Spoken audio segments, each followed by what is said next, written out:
Thank you much for streaming in here on Birds 365 on the JAKIB Media YouTube channel. You got Mac and Mac, McMullen and McDonald hanging with you.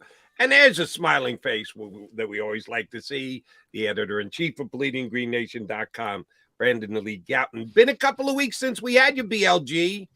Eagles do anything that impressed you that you thought was, wow, I didn't see that one coming, or that's a darn smart move by the Eagles? Or did they do anything you go, what the hell were they thinking about? It's been a couple weeks since we last talked. Anything the Eagles do grab your attention? I don't even remember what exactly it was. I'm dropping the ball here. That's all right. I'm making it up as I go along here, Brandon. I definitely 500. Sometimes we got to make it up. Right? That's right. That's right. And congrats on 500, by the way. Right. And thanks for letting me be part of it. Yeah, I mean, you know, I don't think there's anything that definitely I was like, oh wow, that was amazing. Yeah. I mean, well, they basically only signed one-year guys. Lottery tickets is Howie Roseman has called them. So I will say, I want to talk to you about the receiver because you were in the green room, so you probably heard what Jody and I was saying. But of the lottery tickets and all the one-year guys they've signed, who's the Powerball? Who's got the chance to actually be something for this particular team? Yeah, I think there's different ways to take that, because if you're talking about, you know, someone maybe who can be a multi-season starter for them, you know, I look at Terrell Edmunds. I think there's a path to him solidifying himself as a player who could be here for a couple seasons, not just a stopgap one-year player. But, you know, if we're talking about who could be the best player, the most impact in 2023, then obviously you're looking at, you know, Rashad Penny, if he's able to stay healthy, which again, he won't be. There's no precedent for that. You know, maybe he plays 12 games and that's a pretty good outcome. And I think it's about the timing of those games. Like if he's available for the playoff run, that's huge. And if he misses some games in October, who cares? If he's healthy late in the season, but there's just no way you can go into this year expecting him to play all 17 and then maybe as much as 3 more. We're going to have hopefully Seth join around in hour number 2, so we're certainly going to ask him about Nicholas Morrow. Let me get your take on him as well. Comes from Chicago, played every single snap for the Bears, but the Bears couldn't reach out and take the Eagle linebacker, TJ Edwards, quickly enough to replace Nick Morrow. So the Eagles end up with Nick Morrow. It's almost like a trade for the 2 players, except the Eagles are only committed 1 year. The Bears are committed 3 years. How big a drop-off is it going to be from Edwards tomorrow at the linebacker position for the Eagles, if the Eagles are looking at him as the same type of player that he was in Chicago on the field for every single snap? Yeah, and it is worth noting that, you know, Morrow was the green dot in Chicago. So, you know, we'll see if he's going to have that role here in Philly in terms of calling the plays for the defense, or, you know, if the Eagles want to do that with Nakobe Dean instead. You know, I think Morrow is more of like that 1-year stopgap player who, you know, if he plays great or a little bit above expected, maybe you bring him back for another season. But most likely, I think he's here to just help eat up snaps and play a role in the short term, because you lost 2 starting linebackers. So you need to bring in someone at that position who can kind of fill in and has experience. And look, you know, the Eagles' history of failed linebacker signings is big, and Kaiser White is the exception. Now, Kaiser White, they also paid more than those other linebackers. You know, they paid him like what, a 1-year, $5 million deal. So they paid a little bit more, and Morrow is not on that end. So there's no even guarantee, you know, he makes it through the whole season. But I think, he's more of a short-term solution. That's, you know, I hadn't thought about that, Brandon, but if there's a couple hurdles. Obviously, Morrow has to win the job first. I don't think that's a fait accompli. Right now, obviously, if they had to play, he'd be a starter. Mm-hmm. Do you think he would be the green dot ahead of Nakobe Dean if he is the starter? Because Nakobe's really smart, but, you know, we all talk about, you know, his engineering and but he's played, you know, whatever it was, 44 snaps against a guy who played over 1,000 last year with the green dot, as you mentioned. Yeah. And, although, you know, did he have it before Roquan left? I don't know. I don't.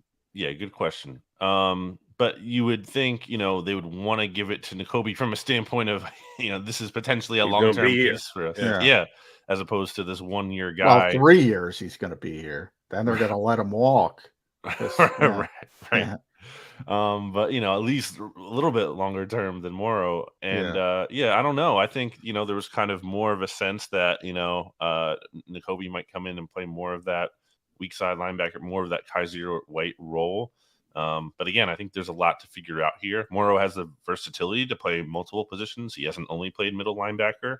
So it's something, if in theory, if you want to kind of mess around with that in training camp and see what works best in terms of the lineup combinations, you can kind of test that out a bit. I think right now I would expect it to be him just because of the experience, but that could change. All right, let me ask you about a different position, but a name that has been bandied about. You've written about it. We talked about it. That would be Bijan Robinson. A lot of Eagle fans want to see him land here. Know the Eagles' track record of taking a running back in the first round, let alone at number 10, where they said, I think he can still be a key guy to the Eagles draft because if there is someone that just thinks that he could make the difference and they have a higher evaluation of the running back position than the Philadelphia Eagles do.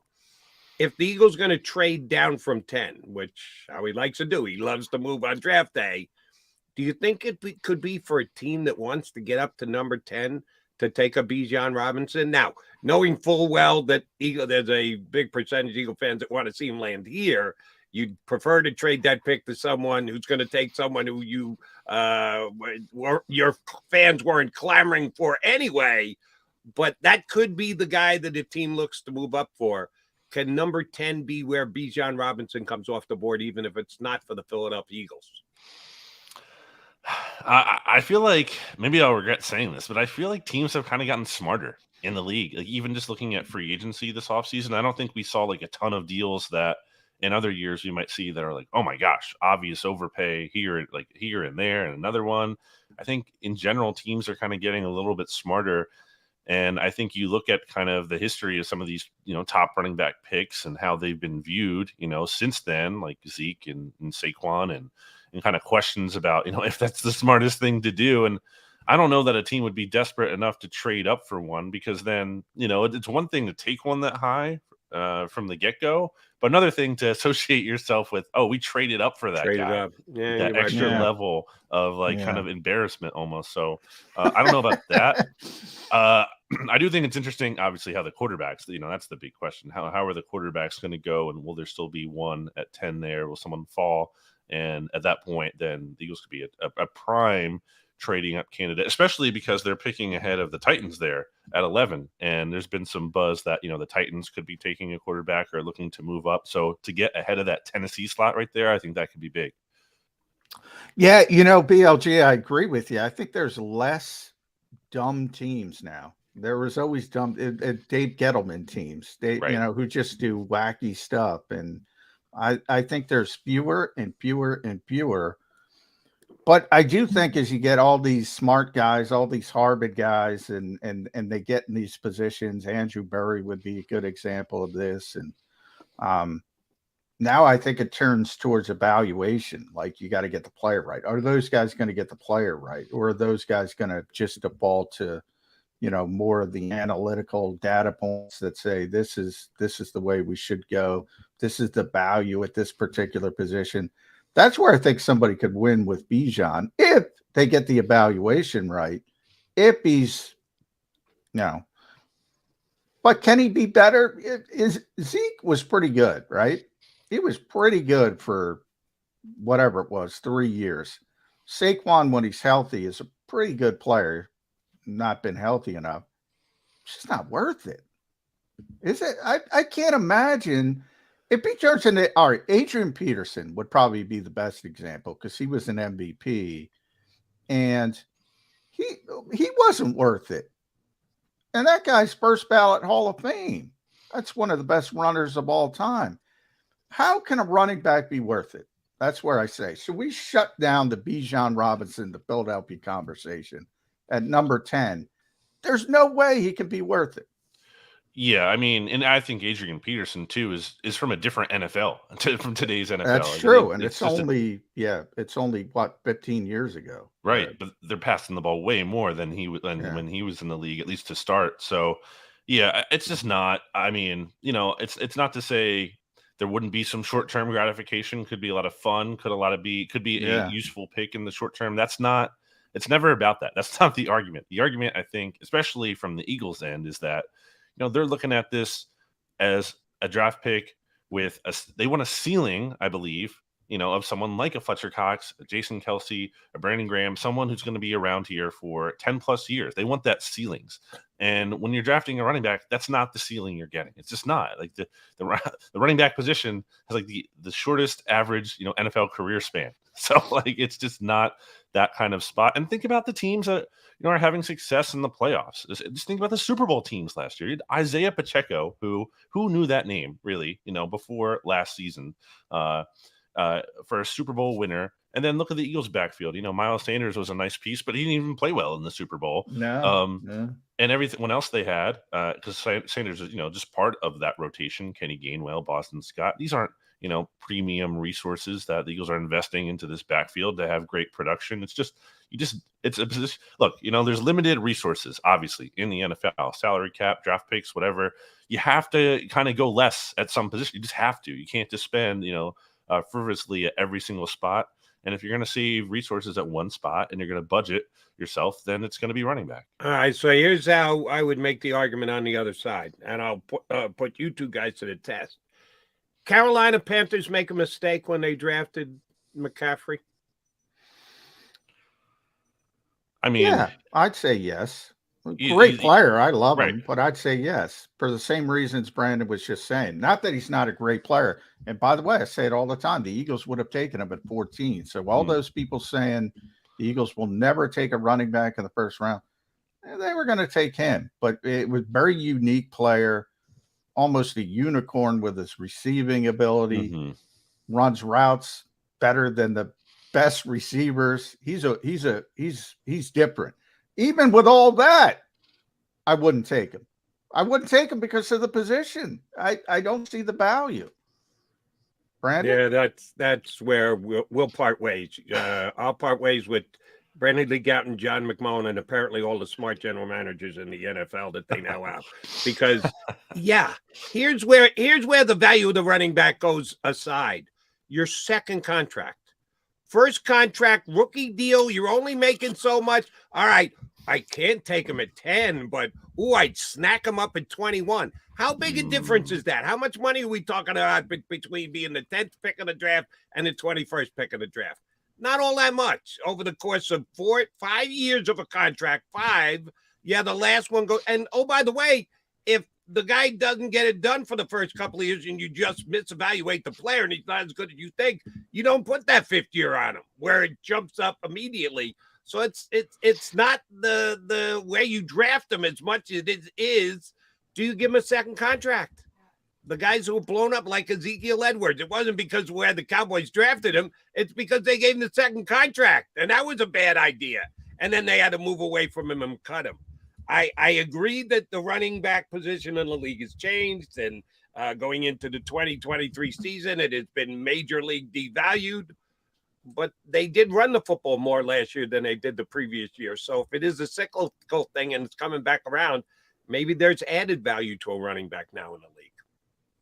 I mean, even if you're have a running back on a rookie contract, if you're taking it with something like the 10th pick, though, you're looking at something like, I don't know, like I'm looking here at the numbers, like $6 million on average at the running back position. And that's right just outside, I think, almost the top 10 running backs. Like it's even from a rookie contract, it's not like a great value. That's still one of the, like Miles Sanders has got a deal worth $6 million basically in free agency. That's the kind of money you're paying out of the jump for a rookie. Like that's not really, amazing value. It's not as bad as maybe a second contract, which, is not even necessarily a likely thing to happen because of the nature of the position. But from the jump, it's not even like a great value. It might be like a fair value at most. All right, so here's let me try and position this, PLG. Where'd you have it come in? If it was $6 million at number 10, that would be the what number paid running back in the league? That would be like just outside of the top 10 running backs or so. Do you think Bijan Robinson jumps into the league next year as a top 5 running back?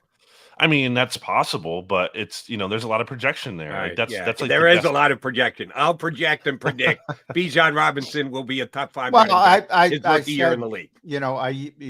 you got to get the players right. I think that's what's going to happen. That's where I started. So last year, Garrett Wilson, Jody's guy was number 10. Great player, by the way. 22.5 million. So if you go down to 21, it becomes 15.2. So even that is a $7 million difference. And then you go all the way down to say 30, it's 12 million. So it gets pretty significant from the money standpoint as you go down in the first round. 5th-year option. I remember talking to Howie about this in 2018 because the Eagles had the 32nd pick, won the Super Bowl, and they ultimately traded out. Ravens got Lamar Jackson. Eagles went back up to get Dallas Goedert. So it kind of worked out for both. But, well, at least not now for the Ravens, but you get my point. And I asked him about the 5th-year option. Like, what's the value of 32 versus 33 or 34 with that 5th-year option? And he was very honest, and he said that 5th-year option is great for certain players, certain positions. Sure. Quarterback being the most obvious, edge rusher. Some will say offensive tackle, cornerback even now. Running back, he doesn't want that 5th-year option. He doesn't want it. So that's another part of the equation that I think a lot of, say, the dumber teams in the past, I think there's fewer of them. And that might be Howie's fault partially, by the way, because a lot of people, you take a look at the winter meetings, Brandon, and how many ex-Eagles personnel is around with other teams. There's a reason for that because people look at the way the Eagles do business. The running back position is one of the reasons they look at the Eagles and the way they do business. I think Bijan's going to be one of the most interesting stories of draft weekend, but I don't think it's going to involve the Eagles. I do not. They don't want it. They don't want it. Yeah, I think I would be pretty surprised if it happens at 10. Again, I don't think he's going to make it to 30, but if he did at 30, that's more of a possibility.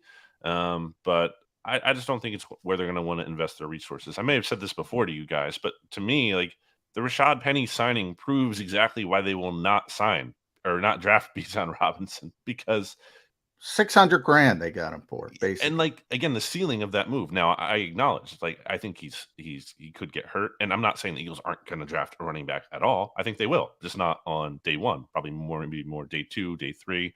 I just think again, if you have that kind of ceiling for a move with the Rashad Penny signing, that he could conceivably be a very good player for such a low cost, then I think that's how the Eagles are going to operate with other moves at that position, including, seeing what Kenny Gainwell can do, including having Boston Scott back, and including adding a rookie. And then, by the way, Nick Sirianni is out here talking up Trey Sermon as well. So there's that. How could I forget? Trey Sermon's going for 1,000 yards this year. By the way, if Trey Sermon played 17 games, because I think BLG, he's still got some juice.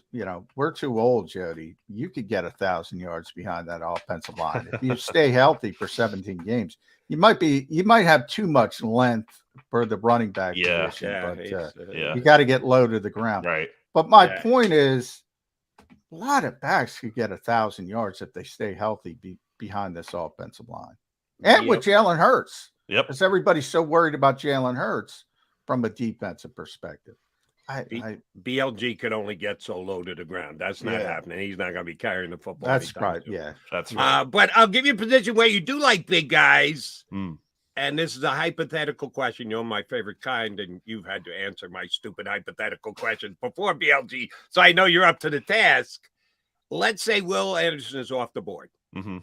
But every other edge pass rusher is still there. The 4 quarterbacks go. Cornerbacks go higher than we expected. Somebody does take Bijan in the top 10, and lo and behold, the Eagles have their choice of every edge player except Will Anderson, who's going to be gone.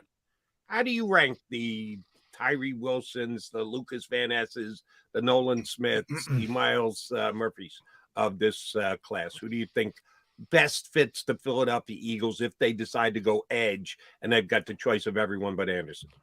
Yeah, I mean, there's talk that Wilson could go as the top edge rusher. I saw Lance Zierlein put that out and talked about how the Texans might take him at number 2, which is seems crazy, but he's plugged in down there, so I don't want to rule that out. Yeah, he's a Houston guy. Yeah. So that's coming from somewhere. Hold on. Can I just interject here? Sure. What was that you were saying about dumb organizations? Dumb teams. The Houston Texans. Oh, okay.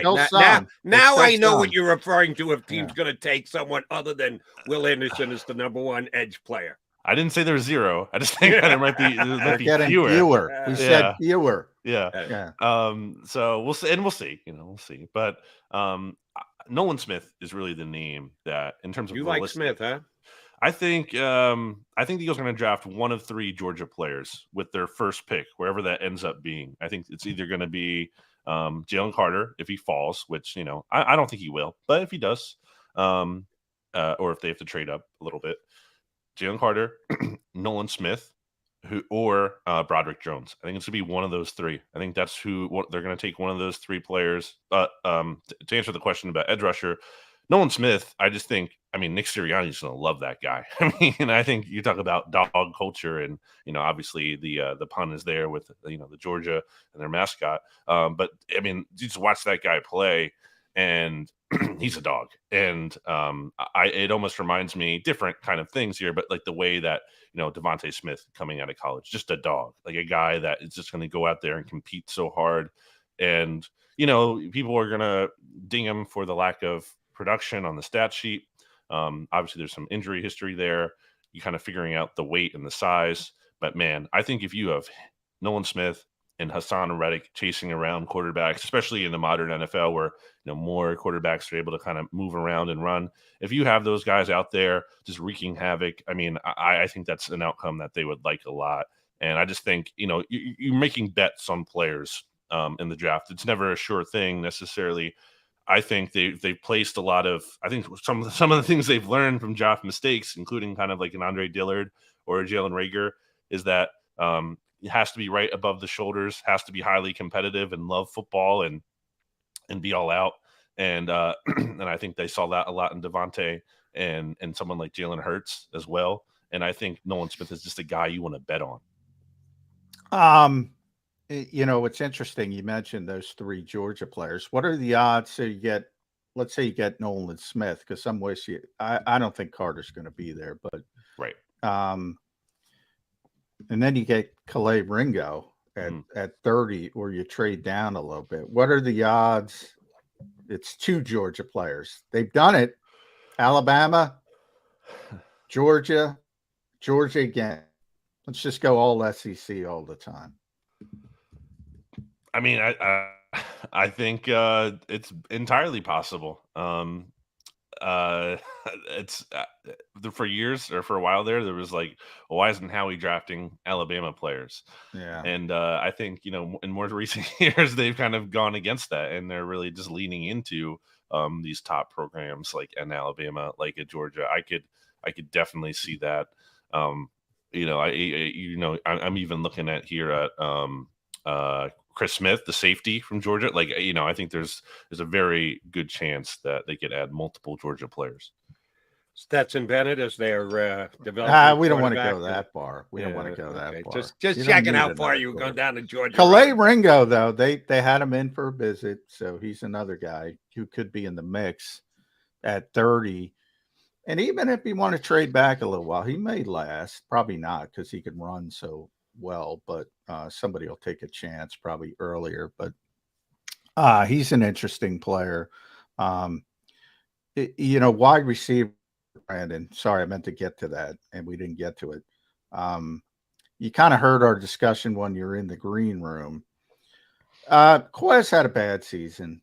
He acknowledged it, by the way, for all the fans who get upset when we say Quez had a bad season. Quez acknowledged he had a bad season. Probably if he makes that catch in the Super Bowl, it's forgotten, but he didn't make that catch in the Super Bowl. Nope. They need an upgrade. But I'm not as worried as with Quez is, hopefully he has a bounce back season, still on his rookie deal, blah, blah, blah. There's still some upside. He does stretch the field. Nick Sirianni brings that up. That's, that doesn't show up in the box score. But they don't have Zach Pascal either. And I look at the guys behind them, the Britton Coveys of the world, Devin Allen, Tyree Cleveland, Greg Ward. I thought they'd sign a lottery ticket at wide receiver just to draft proof the roster. They didn't. Does that surprise you at all? Yeah, it does. I still think, there's time to add someone at some point here in the late stages, later, at least relatively, of free agency.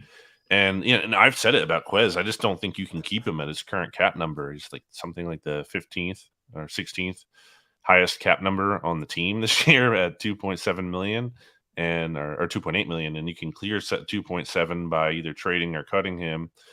And I agree with what you had to say before I came on the show, John, in terms of roles. It's not just like, oh, you need a third receiver behind A.J. Brown and Devontae Smith.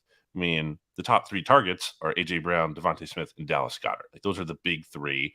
And Nick Sirianni talked about that last year and, assigning roles and telling Quez Watkins, like, look, you're behind these guys. And if something happens, you're going to have an opportunity to step up. And he didn't. But I don't think you're bringing in another kind of volume target because, athletes are human beings too. This isn't just Madden where like, oh, you can assemble, all these nice players and the personality and the think about last year when even A.J. Brown got as many targets as he did. There were points in the season where he kind of seemed like maybe not the happiest, even in the playoffs. Yeah. Felt like the ball not coming his way enough. So I don't think you're adding another, massive volume target. To that point, real quick, Brandon. Remember week 1 in Detroit, Devontae didn't get it. The Eagles were very cognizant of that, and they were like, he's going to get a start. And then I think it was the first play they went to Devontae in the Vikings game. Yeah. They were really, really cognizant of that. They kept going over it. Yeah, I think that's something people don't take into account. Like they want to. Odell back. I mean, that's ridiculous, right? Because he wants so much money. But roles are important, and there are only certain guys that can accept certain roles. And when you're a star, or you were a star, it's hard to say, "Oh, I'm only going to get 2 targets a week." No, but so you think the Eagles made a mistake in signing Mariota yesterday, who was a star? Well, but backup quarterback's a little bit different because it's baked in. You're not playing. At wide receiver, you're playing. If you're the third receiver, a team that plays majority 11 personnel, and the Eagles still do, probably less than most of the league, but they're still a majority 11 personnel team. You play. You're running routes. You're getting tired because you're like sprinting out there, and the ball's just never coming your way. Backup quarterback isn't playing. I mean, he's not playing unless a disaster happens. So that's a big difference, Jody. Understood. But I think it could be a more important role because of the season Quez had than you're pointing toward it. And again, you put it on your coaches and you go, listen, you're going to have to get these guys to accept their role. That's Howie's job ahead of time. We're going to sit down. We're going to talk to the guy. He's going to accept his role, or we're not going to sign him. But I think that you want to get the best player that you possibly can at that position and then have the coach be able to win him over to perform the role and just say, I would take a guy who doesn't play all that much anyway, and it'll be better because we won't have any discern as to who's going to get the ball and how many catches you're going to say. I think you got to set your sights a little bit higher and then put it on the coach to make the guy, to coach him up and be able to accept the role that you have him as a wide receiver 3. I guess I'm putting some belief on Sirianni's plate that he's going to be able to handle it if they were to get a talented player in that position who's had more success previously in the league. I have a name at wide receiver who, someone who's still out there, and I don't know if you've brought him up on the show, but how about an Olamide? I brought him up yesterday. That's what John brought up yesterday. Yeah. I mean, it's weird. Still sitting out there. St. Joe's Prep. I can't figger it out. Magnolia, South Jersey guy, St. Joe's Prep, as you mentioned. He caught 40 passes, played a lot. Maybe Marcus Mariota helps in that instance. There you go. can run, Mhm. is a natural slot receiver Yep. as opposed to Quez, who really should be outside. I think it Yep. makes so much sense. There's got to be something going on with Olamide. Maybe Marcus Mariota has already chimed in on how good a player he actually is, and that's why he's not a Philadelphia Eagle yet. That he said, I had to talk to him last year because I had no wide receivers whatsoever in Atlanta, so he could have had an even bigger year for us last year. Who knows? We're just making it up as we go along here. All right, last one for me, BLG. The starting right guard on opening day for the Philadelphia Eagles will be. Oh, Could be Peter Skoronsky. uh, Piss everybody off. yeah. I think I'm going to say Cam Jurgens. I do think, offensive tackle, again, I said Broderick Jones. I do think offensive tackle is definitely in play, either at 10 or if the Eagles trade down or whatever. Oh, yeah. Or maybe, there's a guy there at 30, like a DeJuan Jones or whoever. I definitely think there's a good chance they take an offensive tackle. Again, depends how the board shakes out. And I think we can't just assume. That's been my big thing with the Jurgens pick. Can't just assume that he's going to move in at right guard and not miss a beat, because he's never done it. He's never played right guard extensively. They can talk about he repped there in practice. That's great. He's never played a game Cross-training on all those 9-hour practices the Eagles. I mean, 90. Somebody, the 9-minute practices the Eagles have. BLG, somebody, and I wish I remembered who, because it was a good point, and I'll try to remember. But somebody last week brought up the point that the Eagles wanted to cross-train Jurgens last year, but they couldn't because Kelsey had the surgery in training camp. That's so right. They got a later start on that as well. And that might affect his ability because he didn't get as much time in training camp as they planned. He had to play center every day. So that was an interesting point. Do you remember who brought that up, Jody? I want to give him credit, but somebody did on the show. I would have remembered that. Yeah, I think it was. You think it was here on the show? Yeah. I'll try to remember. Anyway, at Brandon Gowton, make sure you follow BLG on Twitter, managing editor, bleedinggreennation.com, podcasts all over the place with our buddy Jimmy Kempski. Make sure you follow Brandon. And thanks for being part of number 500. Give me a BLG. And by the way, my guesstimate, and I've made a couple of these already today, so I'm feeling good about myself. My guesstimate would be, out of our first 500 shows, we probably had you on about, I'd say 19 times, which might be as much as anybody else has been on as a guest. So we're going to need more BLG for the next 500 we do. Thanks for jumping on with us today, brother. Always glad to be on. Brandon Lee Gowton, the big man from Bleeding Green Nation, here with us on Birds 365. All right, Johnny Mac, Jody Mac coming back. Hour number 2, which we hope includes one Seth Joyner, scheduled to join us coming up in about 20 minutes. So stay right there.